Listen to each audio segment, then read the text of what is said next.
version YouTube de Super Nintendo Tyson est fortement éditée afin d'éviter d'être bloqué. Pour avoir accès à la version complète, n'hésitez pas à suivre les liens en description de la vidéo. Bonne émission. Bonjour à tous et bienvenue pour ce 11e épisode de Super Nintendo Tyson, en ce qu'on appellera le 10-2, hein, le 11 il n'existera jamais vraiment. Épisode qui fait suite à l'épisode de la semaine dernière. J'ai oublié de faire un compte à rebours. Le compte à rebours cette fois-ci sera, j'ai pas des masses d'idées, Shin Getter 3, Shin Getter 2, Shin Getter 1, clap. Bouh, bouh, il utilise le même, bouh. J'ai dit Shin cette fois.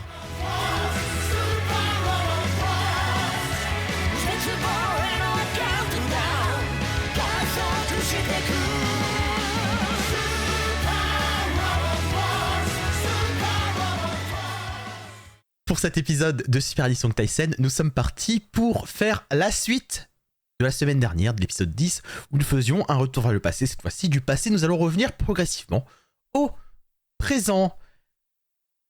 Avant cela, on va pas se faire un tour du top. Hein. Déjà, le top 10 n'a pas bougé pendant ce qui est pour nous la première partie de l'enregistrement. Mais on va quand même se faire un petit point sur quelles ont été nos entrées la dernière fois, peut-être. Je ne sais pas pourquoi je m'affiche ça, mais bref.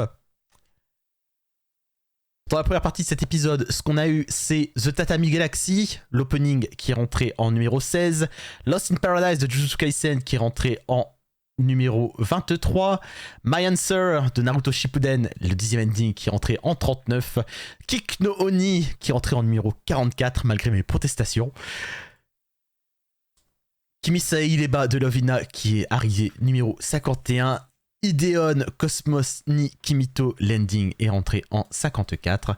Et enfin, l'opening de Katninden Teyande, à savoir Samurai Pizza Cat, est rentré en numéro 71. Chris, est-ce que tu es prêt à continuer? Alors, allons-y.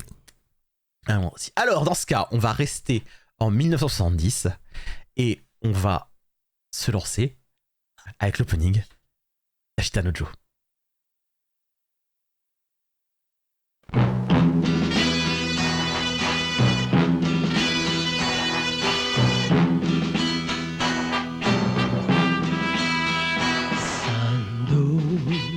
バッグに浮かんで消える憎いアンチクショーの顔めがけ叩け叩け叩けおいらにゃ獣の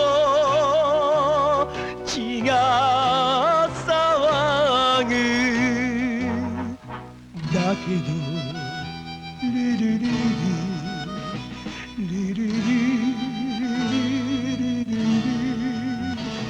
明日はきっと何かある明日はどっちだ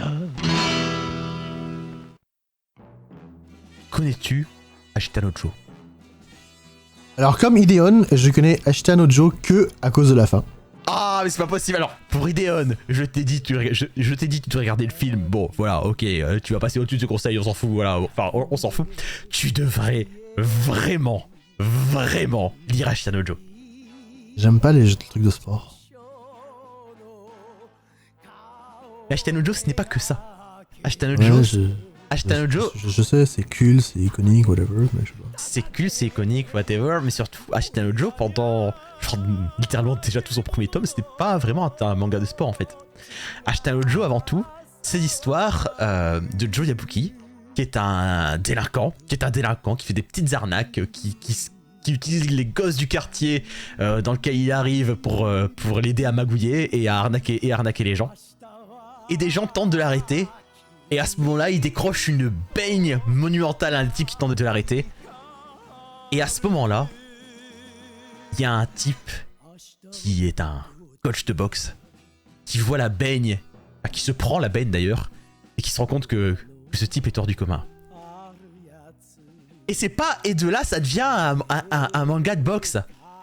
Et de là, le type tente de le convaincre de devenir boxeur. Et Joe, il est très bien à vivre tranquillement, sans s'emmerder. Il est très très bien comme ça à arnaquer les gens. Il a pas envie de devenir boxeur. Et ces arnaques finissent par le mettre en prison. Et là, il faut tuer le temps. Et il y a un autre détenu qui a un meilleur punch que lui. Mais Ashitano Joe est pas du tout ce que tu peux imaginer en termes de manga formulaïque qui enchaîne la boxe, etc. Et le récit dans son ensemble est pas du tout un truc classique de tournoi et on avance peu à peu. C'est un manga qui est d'ailleurs pas si long et c'est un... Tu le sais, hein, c'est un classique absolu.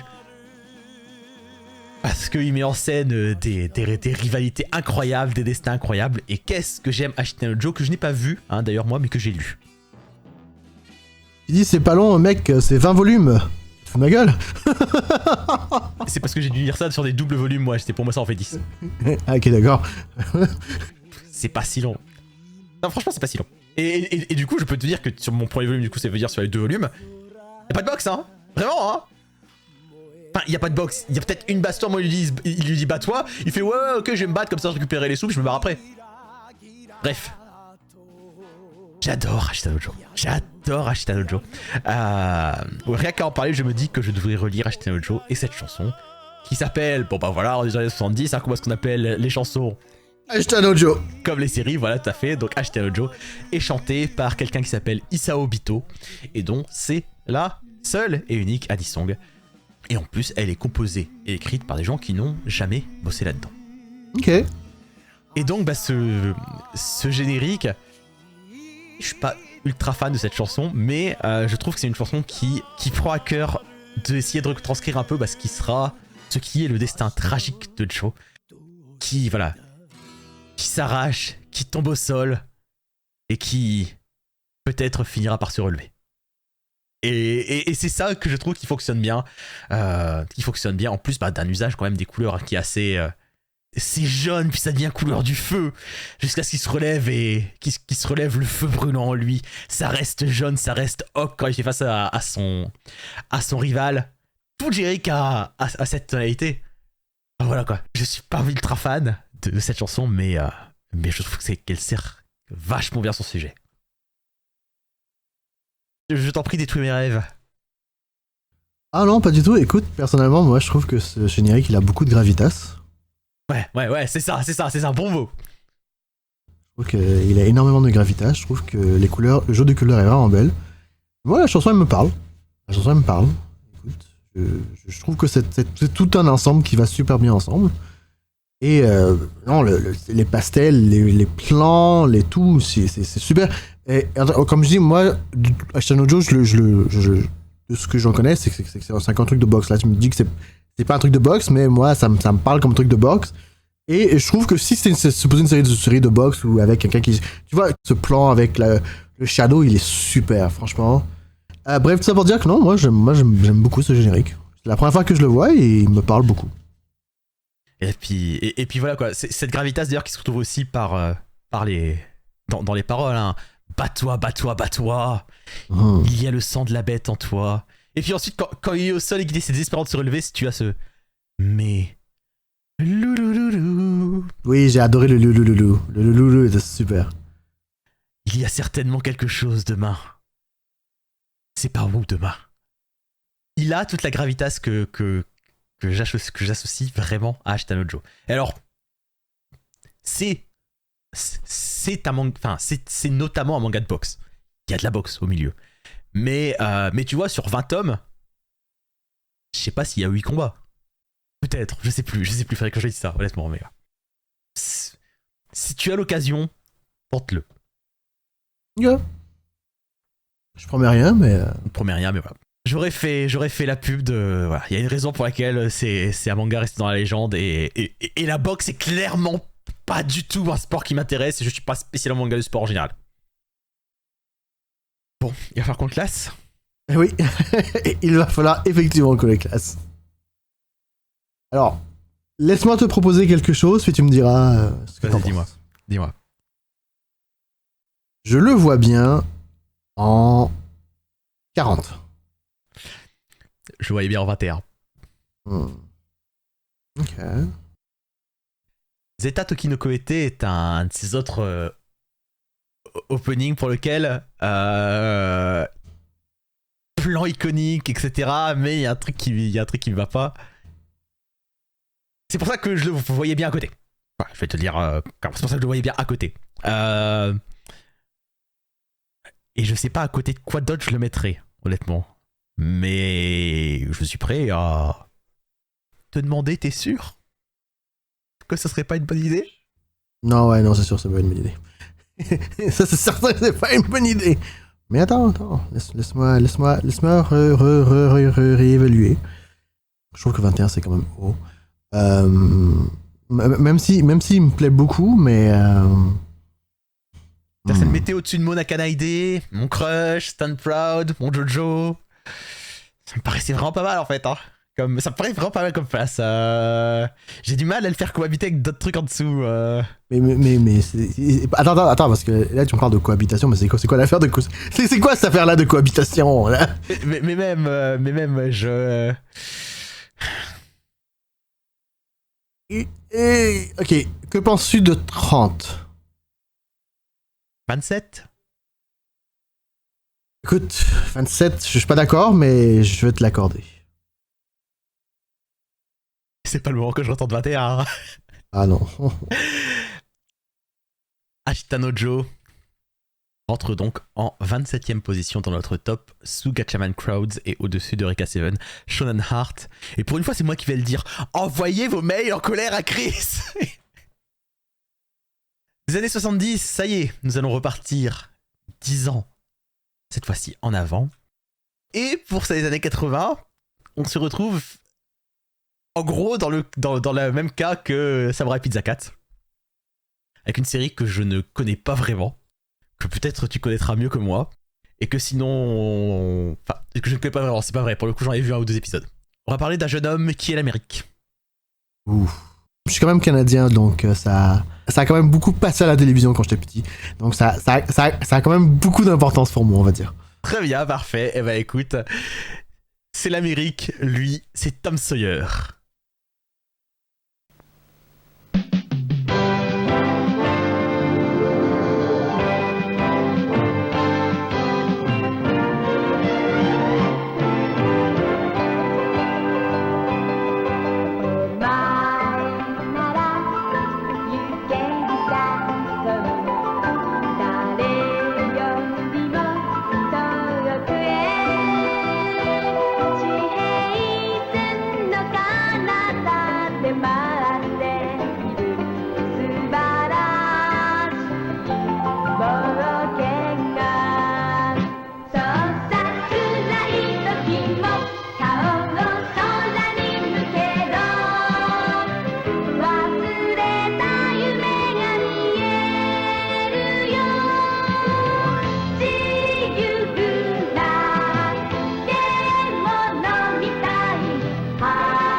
Tom Sawyer no Boken d'Areyorimoto Kue, plus loin que n'importe qui. Ouais, du coup, parlez-moi de Tom Sawyer. Alors, premièrement, moi, Nippon Animation, ça a quand même, ça a fait ma formation de jeunesse. Que Nippon Animation, dans le fond, tous les dessins animés de Nippon Animation, enfin, ou la plupart des dessins animés de Nippon Animation, ont quand même été doublés en français et passés beaucoup à la télévision. Donc j'en ai beaucoup regardé, dont ce fameux Tom Sawyer, et dont dans le fond, Tom Sawyer, l'une de mes seules... parce que j'ai jamais lu le livre. Donc Tom Sawyer, je le connais principalement par cette série animée. J'avais jamais écouté le générique japonais avant, et je t'avoue que le voir gambader avec des Amérindiens, avec porter un chapeau de plumes, m'a foutu un peu sur le cul. J'ai comme J'avais oublié que c'était un tantinet. Bref. Oui, bah écoute, c'est une série produite dans les années 80. Ouais, adapté d'un roman de son époque, ouais. Voilà, c'est ça. Ouais. Écoute, Tom Sawyer, de ce que je me souviens, c'est que c'était un petit gamin espiègle, un peu style Denis la Malice. Et dans le fond, dans chaque épisode, il foutait toujours le bordel quelque part, et c'était comment il allait réussir de se sortir soit de se sortir de son bordel, soit apprendre des leçons de la vie. Comme je dis, c'est très formateur quand tu es petit. Donc c'est à peu près tout ce que je me souviens. Et d'ailleurs, j'ai complètement oublié que Huckleberry Finn était dans la série de Tom Sawyer aussi. Huckleberry Finn qui aura son spin-off aussi, plus tard. Je pense. D'après ta réaction, je suppose que tu ne l'as jamais regardé, le spin-off de Huckleberry Finn. Je ne savais pas. Voilà. Et Huckleberry Finn qui, si le plan de Tom Sawyer qui cambade avec des Amérindiens avec en portant des chapeaux de plumes, c'est un peu relou en 2022. Huckleberry Finn, c'est pire. Mais à d'autres. à d'autres. Et donc voilà, c'est ça, écoute, je sais pas pourquoi, on le voit dans un plan où il se porte un turban, il est pirate, écoute, je peux pas te dire pourquoi, mais c'est vraiment du slice of life. Hein. Nippon Animation, c'est leur spécialité, c'est du slice of life. C'est ça, c'est ces petites aventures quotidiennes et tout ça. Ok. Ouais, c'est ça. Bon, c'est ça. Donc écoute, c'est sympa, mais sans plus. Bah écoute, c'est un générique donc qui est chanté par Maron Kusaka, une chanteuse qui a été active au début des années 80 et qui a chanté notamment aussi le générique des Trois Mousquetaires, One Sanjushi. Oh. Après quoi, elle a donc pris sa retraite. Ça n'a pas duré très longtemps. Non. Sa retraite en tout cas de la chanson. Les paroles sont faites par Keisuke Yamakawa, qui lui a notamment mis en parole Wagaseishun no Arcadia, donc de Harlock. Eh ben, c'est tout un contraste. Voilà, donc Harlock Albator, Raidin ou encore le fameux thème du Galaxy Express Shrine. Et la composition est par Hattori Katsuhisa, qui lui a beaucoup travaillé notamment sur la série des Seikai, à savoir donc les Crest et Banner of the Stars, Argento Soma. Et pour l'anecdote, lui et son fils ont été les premiers à produire de la musique orchestrale pour Final Fantasy. Oh. D'après les compositions donc, de Nobuo Uematsu. Ok. Et ce générique, alors je t'avoue que je pense que j'ai une espèce de réaction de rejet automatique sur le Tom Sawyer, c'est l'Amérique. Voilà, je pense que j'ai une espèce de réaction de rejet automatique dessus. Mais pourquoi? C'était génial, Tom Sawyer, c'est l'Amérique, c'est un de mes génériques préférés d'enfance. Eh ben écoute, moi il me sort par le nez, je sais pas trop pourquoi, mais j'en ai vraiment aucun souvenir, à part que je crois que j'avais vu un peu et que j'avais pas beaucoup aimé. Et du coup, bah... Ah, il me dérange ce plan, on le voit courir avec les Amérindiens. Mais ceci dit, comment te dire ce Tom Sawyer et l'Amérique, je trouve qu'il a un truc de l'enthousiasme de la jeunesse qu'on a un petit peu moins là, mais d'un autre côté, ici, on a peut-être justement plus ce côté enfantin. Ouais. Tom Sawyer c'est l'Amérique, et la version française me semble plus quelque chose de chanté avec l'enthousiasme des enfants, là où ce générique me semble plus chanté de manière de quelqu'un qui regarde genre une mère qui regarde avec bienveillance l'expérience de Tom. Et comme tu vois, on le voit faire des trucs cons à la con, parce que comme je dis, c'était vraiment un enfant espiègle. Et donc voilà quoi. Ouais. Je pense que c'est à peu près tout ce qu'on peut dire de Qu'est-ce que tu penses? Le générique français est pas exactement monté pareil, hein? Le générique français utilise beaucoup de plans de ça, mais tu vois, comme par exemple, il y a certaines choses dans le bateau de pirate que je ne me pense pas avoir vu dans le générique français. Mais le plan des gamins qui gambadent là. Qui gambadent, ouais, non, ça c'est le plan iconique, vraiment. Ça, exactement. Ouais. À d'autres, je te propose de le classer. Yes, et où est-ce qu'on va mettre ça? Bah, mais en fait, écoute, on n'a pas vraiment parlé du générique en tant que tel. C'est pas faux. C'est pas faux. Bah écoute, avant ça, il m'inspire pas grand-chose. Moi non plus, mais écoute, en termes techniques, écoute, les couleurs quand même ça va. Je trouve qu'elle est bien. Je trouve qu'il y a des bons plans, comme le plan justement, on le voit lui et Huckleberry Finn qui sont en train de gambader comme des cons. Je trouve que il y a un petit truc en jouant dedans, tu vois, quand même. C'est quand même bien animé, je trouve. Il y a un truc un peu charmant, faut bien l'admettre. Donc classons-le, écoute. Moi personnellement, la musique elle me dit rien du tout. Ouais, pareil, c'est un peu ça. Hein, c'est. La musique me dit rien. Le montage lui-même, il est quand même assez très générique, on va dire. Pour te dire, je suis en train de jeter un œil au générique français, et à part une intro différente, tous les plans sont là en fait. Ah ouais, tous les plans sont là. En fait, non, il y a pas d'intro différent. C'est le même. En fait, c'est le même. C'est exactement le même. Ok. C'est le même. Même avec nos chers Amérindiens qui. Même avec nos chers amis amérindiens, c'est le même. C'est complètement le même. Ah, carrément. Ok. Bah, ça pour en venir que personnellement, écoute, je le mettrais à côté de son ami de Samurai Pizza 4. Ok. Au-dessus, en dessous. En dessous. C'est bon pour moi. Parfait.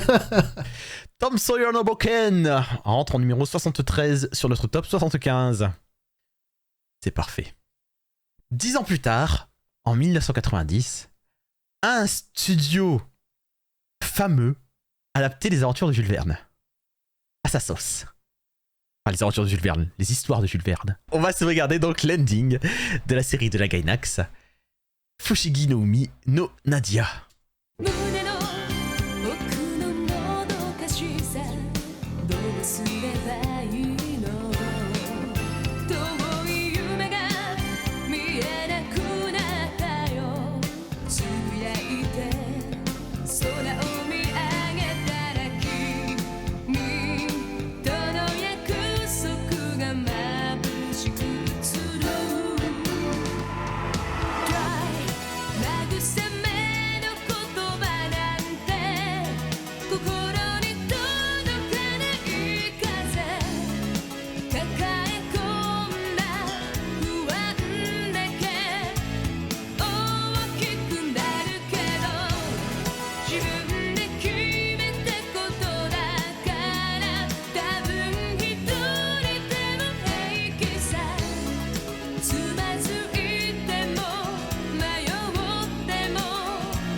Yes, I will.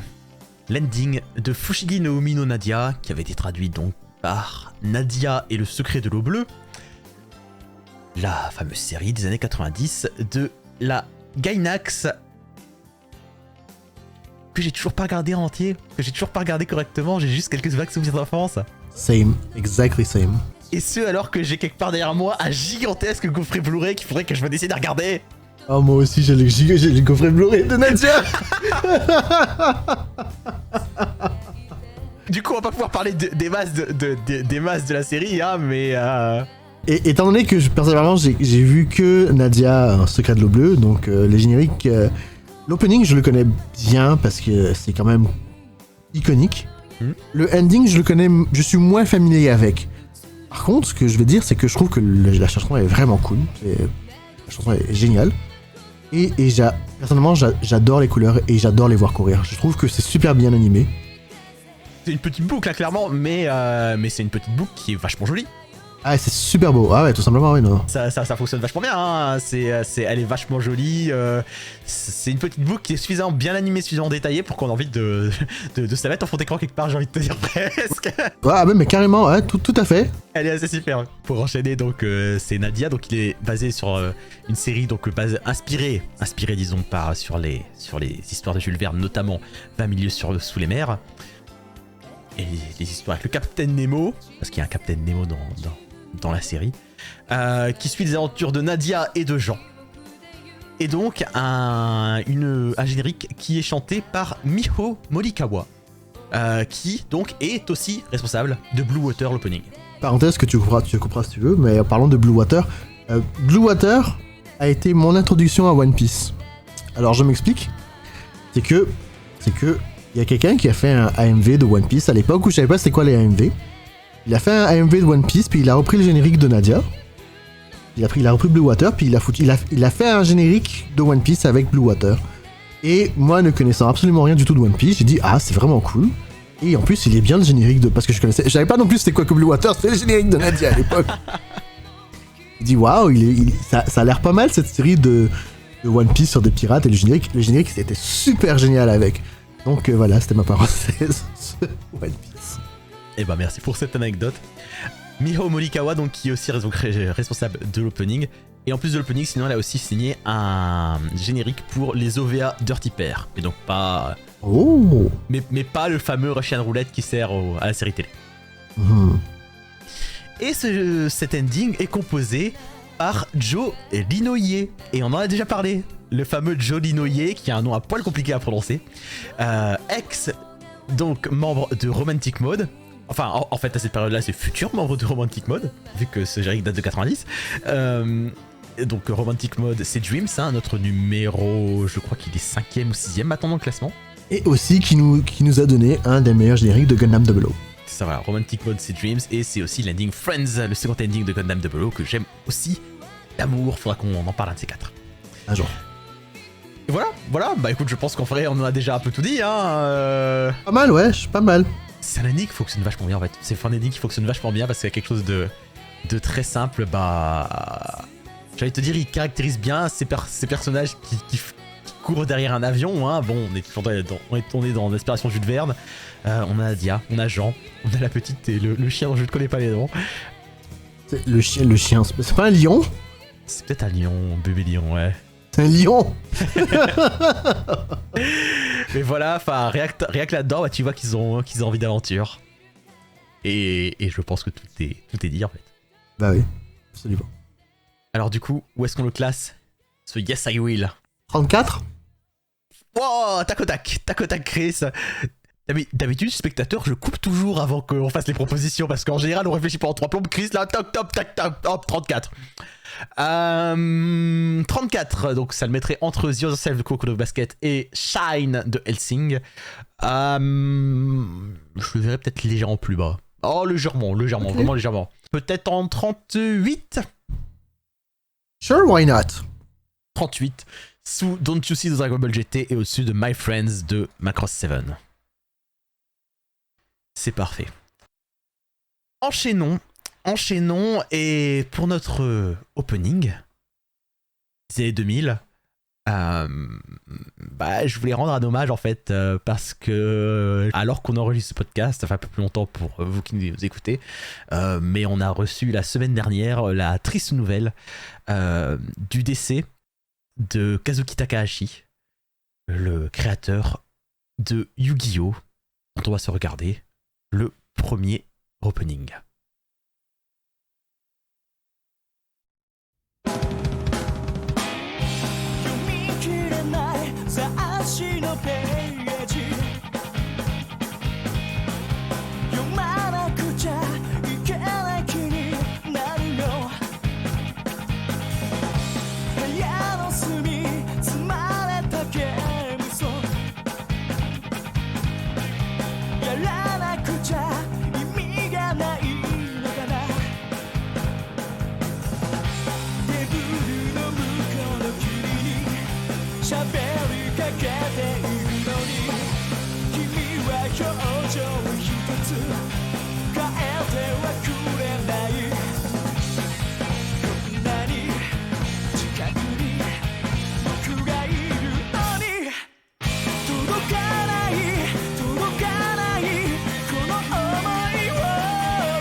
Le très court, seulement 1 minute 5, premier opening de Yu-Gi-Oh! Duel Monsters, la seconde adaptation du manga de Kazuki Takahashi qui a donné un phénomène mondial avec une franchise qui continue encore aujourd'hui. à la fois en animation, à la fois en manga, à la fois en jeu vidéo et en jeu de cartes, parce que le jeu Duel Monsters sur lequel est basée donc cette série est devenu extrêmement populaire. Et donc Kazuki Takahashi qui malheureusement a été retrouvé noyé alors qu'on aurait ce podcast la semaine dernière, est visiblement décédé d'un accident de plongée. Essayons d'enchaîner après ça. Écoute, moi personnellement, Yu-Gi-Oh, j'ai pas vraiment regardé beaucoup cette série ou lu le manga. De ce que je connais de Yu-Gi-Oh, c'est les épisodes que j'ai regardés quand ça passait sur la télévision canadienne, donc forcément, je connais que la générique version 4Kids. C'est l'heure du duel. Générique que je t'avoue que personnellement, moi, j'aime bien.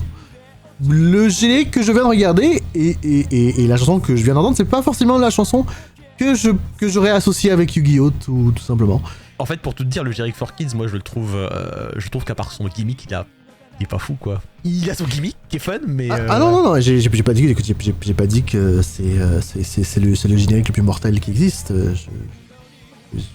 Moi j'aime bien, tout simplement. Il y a beaucoup de génériques for Kids que j'aime bien quand même, mais je trouve que pour ce qu'ils faisaient, ils ont fait quand même une job assez décente. Cela dit, écoute, comme je dis, ce générique, c'est pas forcément la chanson que j'aurais associée. D'ailleurs, c'est qui chante? Alors, c'est un générique qui est chanté par Cloud. Cloud est un groupe qui a été créé en 1996 et qui raconte d'ailleurs son origine en étant, pour le nom de groupe Cloud, un jour j'étais allongé sur la montagne et j'ai vu un nuage dans le ciel, je me suis dit, pourquoi pas Cloud? Inspirant. C'est très inspirant. Et donc c'est un générique qui est aux paroles et compositions par Yuki, qui est le chanteur du groupe. Et alors, je vais élaborer un peu sur Yu-Gi-Oh d'ailleurs. Donc Yu-Gi-Oh c'est un manga de Kazuki Takahashi qui de base est là pour parler de jeux vidéo, est là pour parler de jeux de société. De jeux de société en fait en général. Jeux de société, jeux de rôle notamment. Et en gros, suite au succès de plusieurs chapitres qui mettent en scène un jeu de cartes qui s'appelle Duel Monsters, dont les règles sont clairement pas du tout bien définies à ce moment-là, le manga finit par être recentré là-dessus parce que c'est ce qui est plus populaire et c'est ce qui donne cette seconde série, parce qu'il y en a une première, qui est Yu-Gi-Oh! Duel Monsters et en fait la suite du manga. Et en fait ce générique, au travers de ses paroles, donc comme tu le sais, Yugi est un personnage qui a deux personnalités. Il y a le Yugi classique et puis il a une autre personnalité le pharaon qui apparaît au moyen des batailles et qui est incroyable au jeu. Et en fait ce générique me semble pas mal en fait être en train de parler de Yugi qui tente de parler à l'autre Yugi. Parce que t'as vraiment un truc comme ça où ce générique s'appelle Voice et t'as ce côté où j'essaie de te parler, mais ton expression ne change pas, alors que je suis si proche de toi. Bon, ça pourrait être aussi n'importe quelle chanson d'amour à la con, hein, mais clairement ça peut être interprété comme ça. Et vu qu'en plus le générique mentionne qu'il y a des jeux qui sont dans un coin de sa pièce et qui lui jouent pas, je pense qu'il y a un lien qui peut quand même être fait là-dessus. Après, pour être tout à fait honnête, Yu-Gi-Oh a genre 5 génériques et celui-ci est très très loin d'être mon préféré. D'ailleurs c'est très très loin de mon préféré, il est assez court, il n'y a pas encore toute la folie de ce que sera Yu-Gi-Oh ensuite dedans. Même si tu as quand même déjà les protagonistes sur leur tu as déjà les protagonistes sur leurs monstres qui sortent leurs cartes. Et d'ailleurs, fun fact, cet opening tient 50 épisodes, qui donc est l'arc où le vilain s'appelle Pegasus. Pegasus, ouais. Et cet arc, en gros, dans l'animé, tu le vois avec les projections holographiques, etc. Mais dans le manga, c'est pas encore du tout ça, en fait. Dans le manga, au moment où c'est dans le manga, les personnages, ils sont là, en face de l'autre, sur une toute petite carte, sur une toute petite table, et ils jouent aux cartes. Littéralement. Comment ils se font tuer? Mais ils se font pas encore tant tuer que ça. Enfin, en fait, les personnages de Yu-Gi-Oh se font prendre leurs âmes, etc. Mais c'est le résultat du jeu de cartes. C'est pas la projection holographique qui fait ça, c'est plus les pouvoirs du pharaon, justement. Ok, d'accord, je comprends. Les pouvoirs de ceux qui ont des choses immédiates, voilà. Et je ne sais pas, j'en suis pas tout à fait sûr, mais ça m'étonnerait pas du tout que les changements de spectacle de Yu-Gi-Oh étaient adaptés parce que la série était tellement populaire. Après la série animée vers le manga. Ok. Cool. Cool. Et donc voilà, et donc ce générique en vrai, beaucoup des plans en sont repris pour la version française, hein, en fait, pour la version Fox Kids, pardon. Et j'ai pas tant de choses à en dire parce que comme tu l'as dit, il est assez... Il y a un vrai plan cool, hein, quand Yugi fait face à Kaiba, et après bon c'est beaucoup de plans qui sont un peu fixes, un peu quelconques. Même si j'aime beaucoup l'idée du centre du tout début de la chanson, du générique qui tremble comme s'il y a quelque chose qui voulait se réveiller. Ah non, c'est cool. Et voilà, je pense que ça en a fait plutôt pas mal le tour de ce qu'est ce générique. Qu'en penses-tu? Pas grand chose.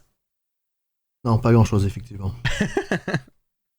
Une chose que j'aime bien, c'est que j'aime bien certains des plans qui utilisent un aspect ratio assez différent. Je trouve que en plus c'est pas perpendiculaire, c'est en biais. Je sais pas, je trouve que c'est intéressant comme choix de plan. Sinon, à part ça, écoute, malheureusement, pas trop d'autres choses à dire. Vraiment, c'est vraiment comme je dis, c'est pas la chanson que j'aurais imaginé allant avec Yu-Gi-Oh! Mais pourquoi pas? Alors après, il y a... On y reviendra, crois-moi, parce qu'il y a d'autres chansons pour Yu-Gi-Oh! Que j'aime beaucoup plus en vrai. Mais c'est celle qui datait des années 2000, on est dans les années 2000. Parfait. Mais typiquement, je sais pas si tu sais, mais le second opening est chanté par Masami Yokoi. Ah ouais? Non, je savais pas. Classons. Je te laisse me proposer quelque chose. Alors... je me sens un peu mal, mais comme je le trouve très très générique, je vais te le proposer en numéro 69. Je l'accepte. Aucune hésitation. Numéro 69, ça le met juste sous Orange Mystery de Kimagure Orange Road et juste au-dessus de Union de S. Gridman. Ouais, je pense pas que j'aurais pu le mettre plus haut. À la limite, j'aurais pu le mettre plus bas, mais ouais, bon, 69, ça va. Très bien. Notre générique suivant, année 2010, Ending. On va remercier le mystérieux duo Sanako qui nous propose ce générique. Pour rappel, vous pouvez nous envoyer vos chansons à superedisongtaisen@gmail.com. On va s'écouter, attendez 2010, l'ending de Seitokai Yaku Indomo qui s'appelle Aoi Haru.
'Aoi Haru, le printemps bleu, chanté par Angela sur l'ending de Seitokai Yaku Indomo.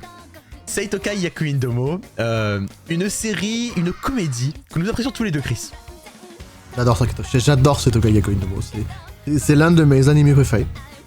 Alors moi je ne connais pas l'animé, je ne connais que le manga. D'ailleurs je te suggère fortement de regarder l'animé parce que surtout ce qui fait l'une des forces de l'animé, c'est le casting incroyable. Il y a une manière dont les blagues sont livrées qui est incontournable. C'est noté. Donc parle-nous de Seitokai Yaku Indomo. Seitokai Yakuindomo, une série qui nous raconte l'histoire de Takatoshi, un jeune garçon qui rentre dans un lycée qui était réservé aux filles. Et du coup, il est un des rares garçons à y rentrer la première année où ce lycée s'ouvre aux deux genres. Et concrètement, il se retrouve embarqué à faire partie du conseil des élèves. Et il se rend compte que dans ce conseil des élèves, les 3 filles qui sont avec lui, elles sont toutes un peu folles.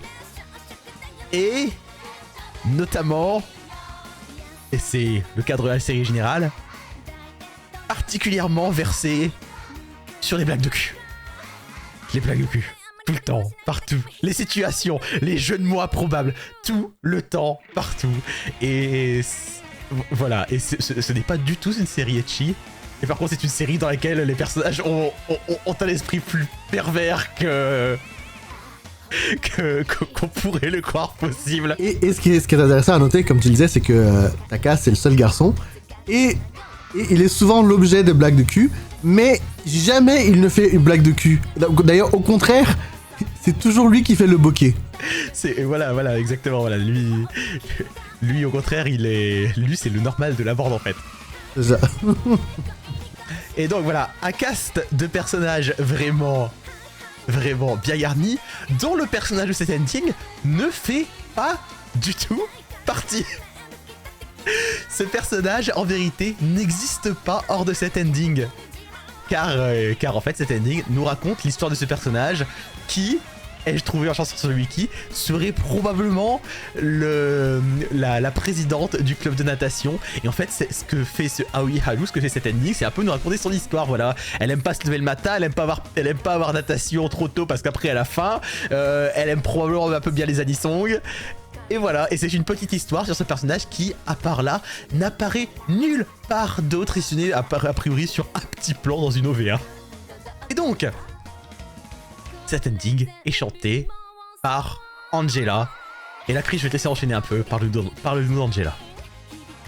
Alors Angela, pour briser beaucoup de misconceptions, je sais pas comment dire ça en français, Angela, c'est pas la meuf. Et Angela, c'est bien le nom du groupe. Alors Angela est composée de Katsunori, qui donc est à la guitare, et de Atsuko, qui est au chant. Donc voilà, Atsuko, c'est pas Angela. Angela, c'est Atsuko et Katsu. Angela, donc un groupe principalement... En fait, c'est pas plus important, c'est un groupe d'anisong. C'est vraiment ça, c'est leur but dans la vie, c'est de faire des anisong. Ils ont commencé en chantant le générique de Uchu no Selvia. Et ils ont enchaîné avec beaucoup de hits de l'anisong jusqu'à présent, dont on leur doit les génériques de Fafner. On leur doit les génériques de la série K, que pas beaucoup de personnes n'ont vu. On leur doit tellement de choses. Heroic Age, Shikabane Hime, Asura's Crying, beaucoup de choses. Knights of Sidonia. Ils ont comme deux espèces de styles. Ils ont vraiment ils ont le style cool, donc les chansons qu'on a mentionnées. Et après, ils ont des chansons qui sont un peu plus rigolotes, comme Aoi Haru, ou le générique de Amefura, et le générique de Aho Girl. D'ailleurs, le générique de Aho Girl, d'ailleurs, qui est incroyable. Et donc voilà, Angela, c'est un groupe que je porte fort dans mon cœur, car ça, je les connais d'à peu près depuis le début, et je les suis beaucoup, et à chaque fois que je peux les voir en concert au Japon ou ailleurs, j'en profite toujours, car c'est toujours du fun assuré. Voilà. Eh ben, je pense qu'on a bien fait le tour, alors on va de nouveau remercier le mystérieux duo Sanako. Je remercie un peu tôt en fait, moi, parce qu'on en a pas assez parlé, d'ailleurs, la construction même de ce générique. Tu trouves comment la vie de cette jeune donzelle? Alors moi personnellement j'adore ce générique parce que comme tu l'as mentionné, ça n'a vraiment, l'humour est génial parce que ça n'a absolument rien du tout à voir avec la série, parce que si tu regardes ce générique isolé, tu ne pourrais jamais deviner de quoi cette série s'agit. Et moi je trouve que c'est fantastique, c'est génial. La série elle est bien animée, on voit c'est bien raconté en plus. Justement, comme tu dis, c'est la présidente, possiblement la présidente du club de natation. On la voit donc dans son slice of life tous les jours où elle s'ennuie un peu, elle préférerait rester à la maison. regarder des animés ou lire des mangas. C'est quand même fun. Et je trouve que... je trouve que c'est beau. Les couleurs sont belles. Oh non, puis enfin, c'est joliment animé, puis en vrai, ça a un vrai, il y a un vrai style sur le. Il y a un style, absolument. Sur l'animation et sur le chara design spécifique à cet ending qui, enfin, c'est super élégant en fait, voilà. C'est super élégant dans les fumées, dans les mouvements, dans tout. Absolument. Y compris dans des choses assez improbables. Ah oui, le robot. Voilà, le robot, ou enfin, voilà, c'est. Voilà, ça fonctionne ce petit moment de sa vie. Absolument. Et voilà, c'est une animation débile à propos d'un personnage inexistant sur une chanson fun. Enfin voilà quoi, ça marche. C'est cool. Absolument. Non, moi j'adore ce générique. Et ben écoute, je pense qu'on va pouvoir le classer du coup. Absolument. Je sais pas où je t'avoue, je sais pas où je le mettrais. Et je l'aime beaucoup, et peut-être que tu vas trouver que je suis dur de le mettre là, mais peut-être 32 33. Je préfère Adrenaline, je pense quand même. Adrenaline avait un fun que j'adorais. Ok. Écoute, ça me va. Je le préfère à Adrenaline, mais ça va. Notre nouveau numéro 33, en dessous de Adrenaline de Hello Manga Sensei et au-dessus de The Other Side of the Kuroko no Basket, et donc Aoi Haru, l'ending de la première série de... J'allais dire Seitokai no Ichizan, c'est pas du tout ça. De Seitokai Yakuin Domo. Vraiment pas Seitokai no Ichizan. Ok Chris, c'est bon du coup. On va pouvoir terminer notre voyage vers le passé. On revient en 2020. Et on revient en 2020, mais pas avec n'importe quelle musique. On va parler d'un revival. C'est le mot, un revival. On va parler d'un thème extrêmement connu, mais c'est pas celui-là qui est extrêmement connu, tout à fait. Je pense qu'on va avoir matière à discussion quand on va s'écouter et se regarder cette version, en plus pour la version animée, cette version Shinso de Geki Teikoku Kagekidan.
Geki Teikoku Kagekidan Shinso, que j'appellerai Geki Tai Shinso après, sinon je ne vais jamais m'en sortir.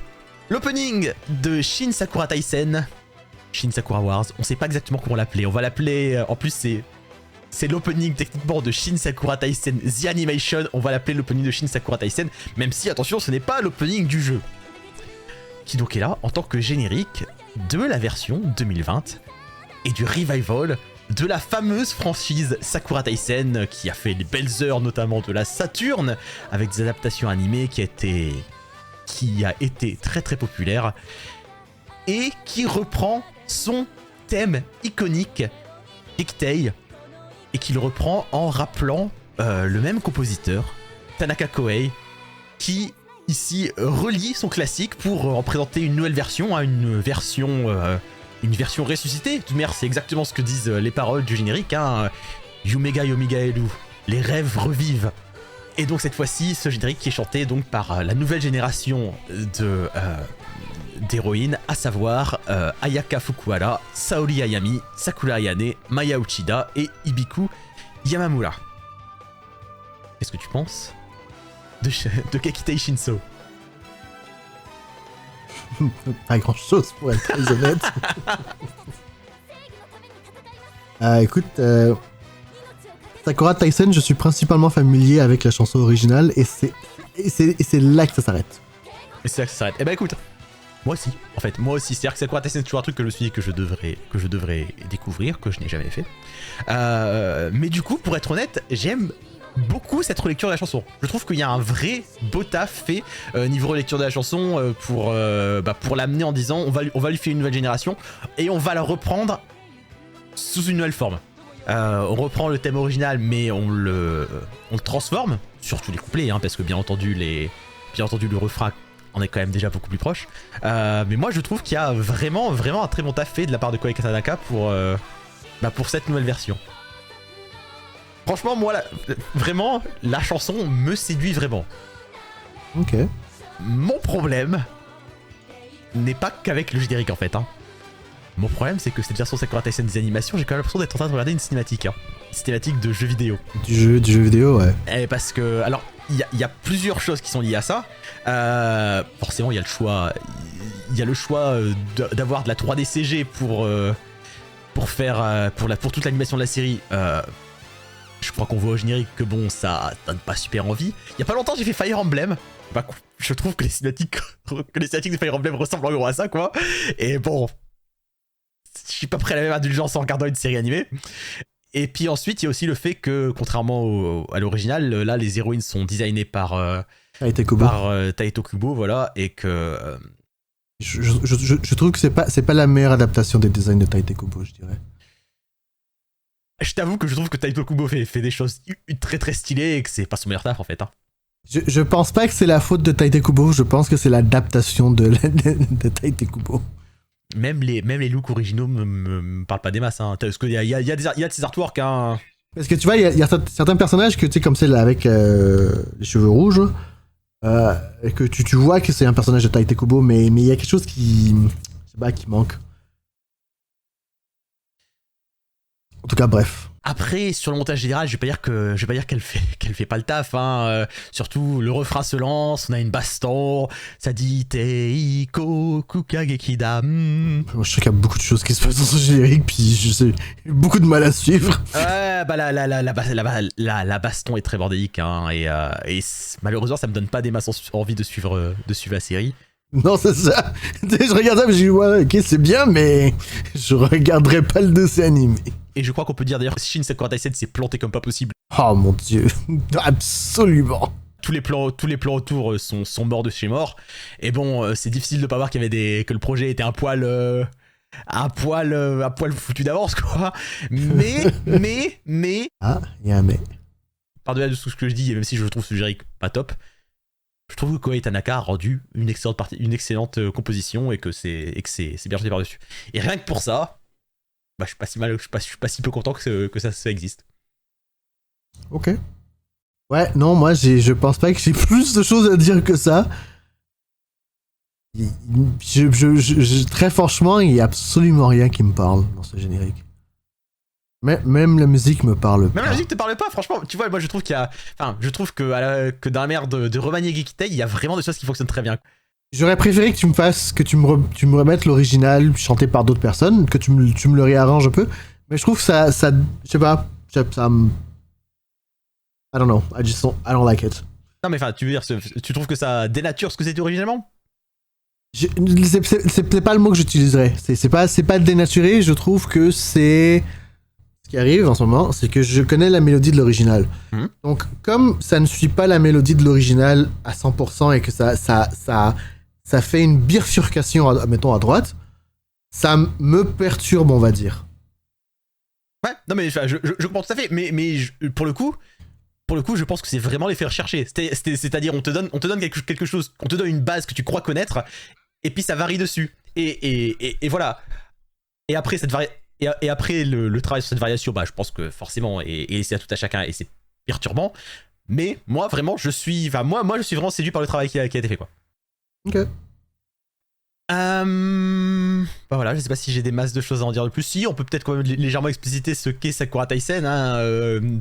Sakura Taisen est originellement une série de jeux à moitié tactical RPG, à moitié dating sim, dans lesquels en gros tu joues à un protagoniste qui est le commandant d'une unité spéciale qui est camouflé, c'est-à-dire qu'en temps normal ils se font passer pour, ça dépend des jeux, mais ça peut être, je crois que c'est un cabaret ou une revue, voilà. Et voilà, et donc les originaux c'était tactical RPG et celui-ci c'est beaucoup plus en format Musou, me semble-t-il, donc Dynasty Warriors. Et sur ce, bah, je pense qu'on va pouvoir classer ce Gekitei Shinso. Je crois que tu l'apprécies plus que moi, donc je te laisse. Je l'apprécie clairement plus que toi. Je l'apprécie plus que toi, mais je l'apprécie beaucoup pour sa chanson. Clairement, c'est le genre de truc que j'apprécie beaucoup pour sa chanson. C'est drôle en plus parce que j'adore Tanaka Koei, mais je sais pas. Alors. Ça me va que tu trouves que sa relecture de Gekitei est pas folle. J'aime beaucoup le générique. Ah pardon, j'aime beaucoup cette chanson, mais ce générique est un bordel. Et un bordel qui est pas beau en fait. En plus, c'est ça qui clairement ne fonctionne pas pour lui. Bref, je vais te le proposer en numéro 54. Numéro 54, ça lui met sous Inside Identity et au-dessus de Kimisei Ileba de Lovina.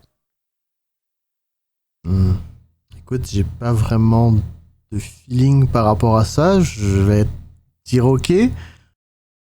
On est sur un point au moins où tu vois entre vers la cinquantaine, au-dessus, en dessous, on arrive sur des génériques qui me procurent parfois un peu moins de bonheur, qui sont un peu plus voilà. Et là je me dis celui-ci j'adore sa chanson. Je me file ce montage, en dessous il y en a où j'aime plus le montage, où j'aime un peu plus la chanson, mais pas voilà. Là je pense que c'est un bon compromis. Entre moi et moi. Ouais, ça pas mal du tout.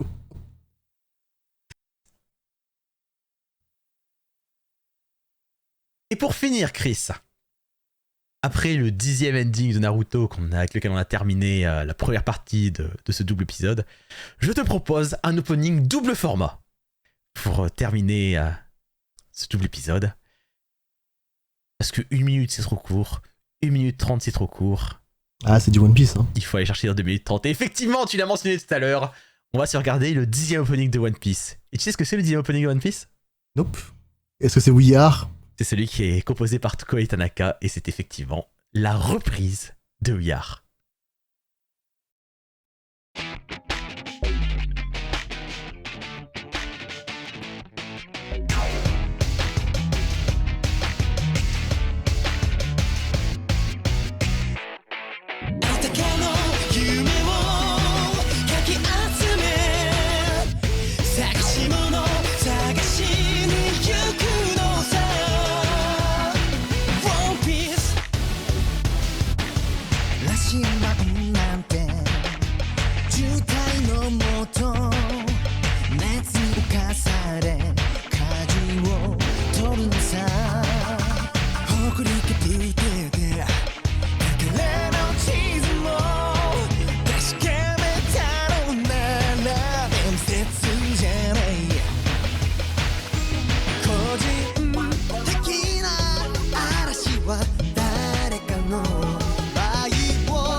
2 minutes 30 de One Piece.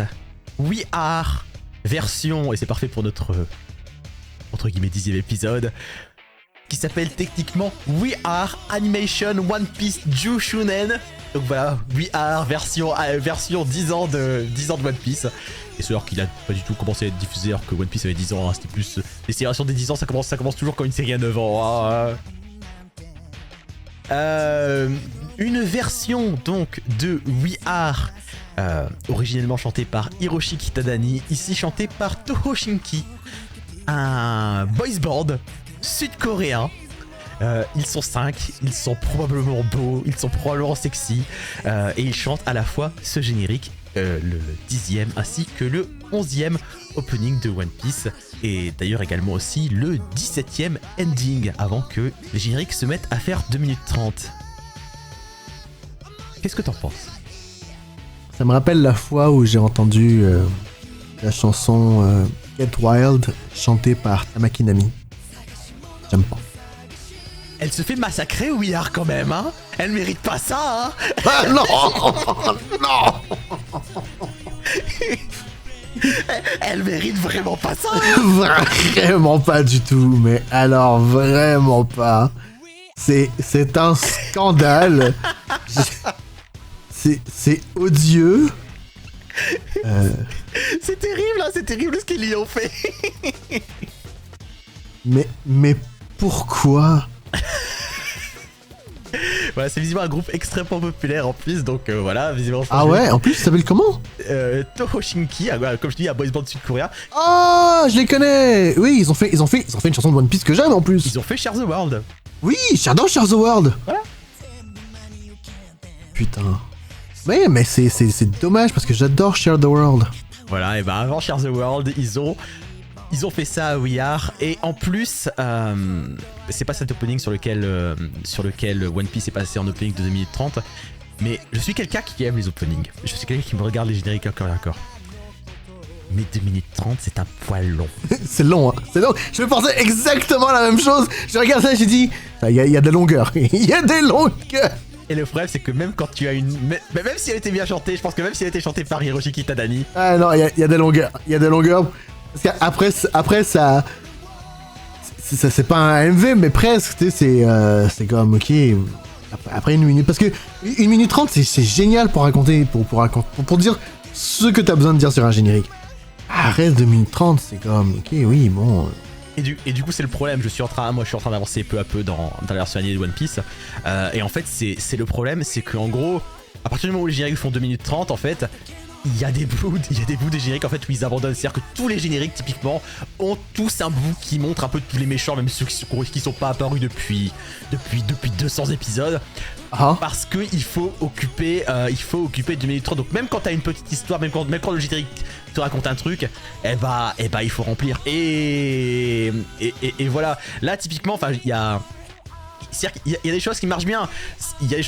T'as le générique est entouré par l'équipage donc de Luffy, l'équipage du chapeau de paille, qui sont en train de courir comme des cons sur la plage, enfin d'abord de marcher puis de courir.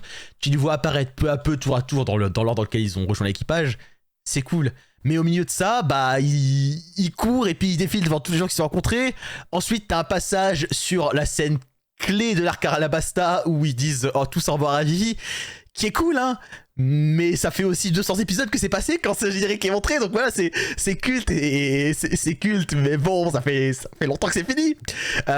Et puis ensuite, tu as les plans sur tous les méchants, tous les personnages secondaires, tout, et tu sens que c'est du remplissage en fait. Il y a des génériques sur lesquels c'est mieux géré que ça, même sur les 2 minutes 30, mais voilà quoi. D'ailleurs, tu peux te rendre compte que le générique te raconte un truc, te montre un peu tout, et ensuite à un moment, il repasse à l'arc actuel, qui est l'arc Thriller Bark. Voilà, et t'as un petit moment qui te montre Brook et Luffy qui est en train de se battre contre le vilain de Thriller Bark. Et voilà, mais t'as l'impression que le générique a besoin d'avoir 3 têtes différentes pour remplir 2 minutes 30. Et c'est un peu dommage. C'est vraiment un peu dommage parce que malgré ça, je trouve vraiment que les génériques de One Piece en général ont ce truc de dynamisme, d'enthousiasme que la série respire de bout en bout. Enfin voilà, cet appel à l'aventure, cet enthousiasme, il y a plein d'autres génériques dont on pourra parler qui font ça très bien. Mais là, entre le fait que We Are est un poil massacré, parce que j'adore l'original d'Hiroshi Kitanani qui est absolument culte, Absolument. absolument culte, entre le fait que We Are est un poil massacré, entre le fait que c'est long, ça commence à faire beaucoup, quoi. C'est vraiment dommage. Et tu vois, on the side, je suis en train de regarder, Shadow World, juste pour voir, et c'est tellement mieux. C'est tellement mieux. Et je la sens pas la longueur avec Shadow World. Ah, moi quand même Un peu, mais pas de la même manière que je la sentais ici avec We Are. C'est ça. Mais le truc, c'est qu'en plus, We Are est une chanson. Déjà, We Are est une chanson qui de base en fait est relativement courte, même en version complète. Bah oui, c'est vrai, en plus. Même en version complète. Et là tu sens le remplissage, quoi. Le troisième fois, quand tu sens le refrain pour la troisième fois, tu fais wow. Ouais. Mais donc, ceci dit, pour terminer mon topo sur We Are, hein, We Are est une chanson qui a été mise en parole par Shoko Fujibayashi, qu'on a déjà mentionné parce qu'elle a notamment fait des OPX de JoJo, aussi typiquement Amagi Brilliant Park, Doki Doki Precure, et composée par Kohei Tanaka. On l'a dit, Sakura Taisen, JoJo, Dragon Ball, Gunbuster, Kawaii-Yar, voilà, Kohei Tanaka. Il a fait quoi pour Dragon Ball, Tanaka Kohei? Maka Fujigi Adventure. Et je t'ai dit tout à l'heure que c'était quelqu'un d'autre que Maka Fujigi Adventure, mais c'est parce que je parlais de... Ah non, pardon, il a fait l'arrangement pour Maka Fujigi Adventure. Ah, ok. C'est ça, non, pardon, il a fait des arrangements, effectivement. Il a fait des arrangements pour Dragon Ball. D'accord. Ok, cool. Et voilà, sur un grand classique, revisité de manière peu convaincante, qu'on va conclure ce Super Edition Taisen. Mais avant ça, où est-ce qu'on le met, Chris? C'est très honnêtement dur d'être objectif, dû au massacre de la chanson. Ensuite, il y a beaucoup de longueur. Je sais pas, je sais vraiment pas où j'ai envie de le mettre. 73 peut-être? Wow, t'es dur. Ouais, je sais. Propose-moi mieux, s'il te plaît. 64. 64, ça le mettrait juste sous Fukai Mori. Juste en haut de Backstreet Boys. Juste en haut de Backstreet Boys. Fukai Mori, chanson cool, habillage décevant. Là, longueur, chanson cool, mais interprétation décevante. Et ouais, habillage décevant aussi, hein, je t'avoue. Je trouve pas génial forcément l'habillage. Ouais, ça dépend. Ça dépend quel bout en fait. Il y a des plans qui sont vraiment bien, d'autres. C'est ça, voilà, c'est ça. T'en as qui sont très quelconques, et puis typiquement je trouve qu'il triche en invoquant l'arc d'Alabasta, mais bon, il le fait quand même, quoi, donc. Ouais. Ok, écoute, ouais, pourquoi pas. Pourquoi pas 64. Donc notre numéro 64. Et c'est dommage vu son illustre prédécesseur, premier opening de One Piece, mais lui... D'ailleurs, la chanson à laquelle je l'ai comparée, est-ce que tu l'as déjà entendue? Share the World? Non, Get Wild de Nami Tamaki. Non. Tu l'écouteras un jour si tu veux. Ouais, on voit ça. Chris, il est 4h du matin chez moi. Il est 22h et j'ai pas encore mangé. Et et l'enregistrement tourne depuis 3h43. Effectivement. Je pense qu'on a bien travaillé ce soir. Quand même pas mal. Nous sommes rendus à 80 chansons dans le... 80 chansons dans le classement, bientôt on aura un top 100, ça sera beau ce moment-là. Mais génial. Mais d'ici là, j'ai une tonne de montage à faire. Bon courage mon cher ami. Merci. Merci beaucoup à vous d'avoir écouté cet épisode. Vous pouvez nous envoyer vos suggestions à supereditiontaisen@gmail.com. Merci beaucoup à Sanako pour la suggestion qu'on a passée dans cet épisode qui est Aoi Haru. Et en plus, j'allais en passer d'autres des suggestions avant de passer sur ce thème. Donc j'ai déjà des recherches prêtes pour un prochain épisode. Ça va être fun. Merci beaucoup de nous avoir suivis une nouvelle fois. Chris, on peut te retrouver @Kurotsuki. Ouais, exactement. Donc vous pouvez me retrouver sur @Kurotsuki sur Twitter. C'est ça. Vous pouvez me retrouver sur @Fenril sur Twitter, etc. N'hésitez pas à nous envoyer des suggestions. N'hésitez pas à partager ce podcast s'il vous a plu. Merci beaucoup de nous avoir écoutés pour ce double épisode. Sur ce, il est temps pour nous de rendre l'antenne. Merci. À bientôt. Au revoir. Et ciao les amis.